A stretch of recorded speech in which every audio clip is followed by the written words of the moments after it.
How many of you are on Twitter? Raise your hand. You're on Twitter. This is the low-tech service.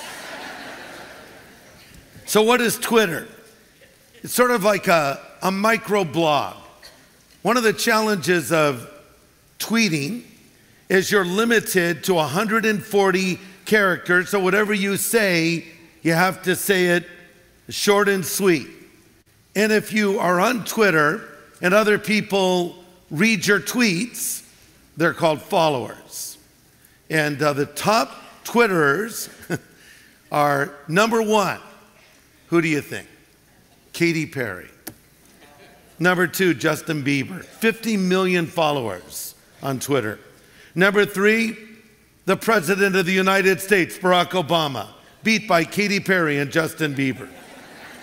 Followed by Lady Gaga. The list goes on with Taylor Swift, Britney Spears, Rihanna, Justin Timberlake, and me. No, not me. It's interesting to see what people will tweet about. Sometimes it'll be a little saying. Sometimes it might be a comment on something. Sometimes it's as random as, I'm having lunch, I'm taking a nap, or I'm going to the bathroom. Can you imagine tweeting that?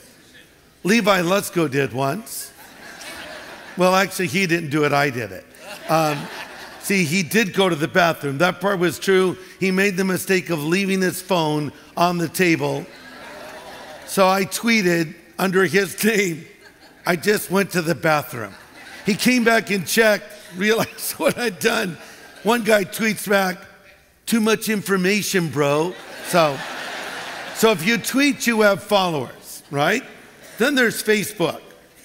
Now, people that check out what you say on Facebook, they're called friends. And I actually think Twitter and Facebook are great platforms for us to utilize. It's free social media that we can take and use to spread the message of the gospel and spread our views. And especially with the Crusades, we found these to be fantastic ways to get to people quickly. One of the things I like on Facebook is if someone says something I don't like, I can delete it. And sometimes I'll put up something in a statement or a little article or whatever, and someone will come and like start arguing with me. And my response is, wait a second, this is my Facebook page. This is my little world here. This is not an open forum. So if I find it super contentious or mean, I'll delete it. And if they're really aggressive, I'll block them. And block them means they can never come and opine on my Facebook page again. You ask, Craig, have you ever blocked anyone? Absolutely. And you know what? I enjoyed it. I wish I could do that in real life. When someone's talking to me, I wish I could just go, delete. And they'd just say would be silence, better yet, block, they're gone. Can't do that. Why do I bring this up? Well, it's interesting, these phrases. You follow someone on Twitter, you're a friend of someone on Facebook, but I recognize that these people that come on my Facebook page are not actually my friends. Trust me, I don't have that many real friends.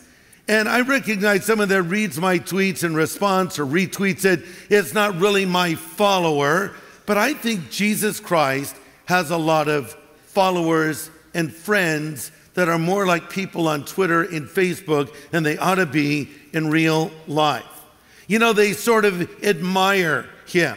You know, throughout history, it's been clear that Jesus Christ has always been the most admired figure. Time magazine did a cover story on the 100 most significant figures in human history, and number one was Jesus Christ, followed by Katy Perry, Justin Bieber. No, that's the other list. No, followed by Napoleon, Muhammad, William Shakespeare, Abraham Lincoln, and George Washington. In a poll taken in 2001, Jesus Christ was identified as the most widely admired hero in the history of the world. We say, well, that's good, right? Well, it's good in a way.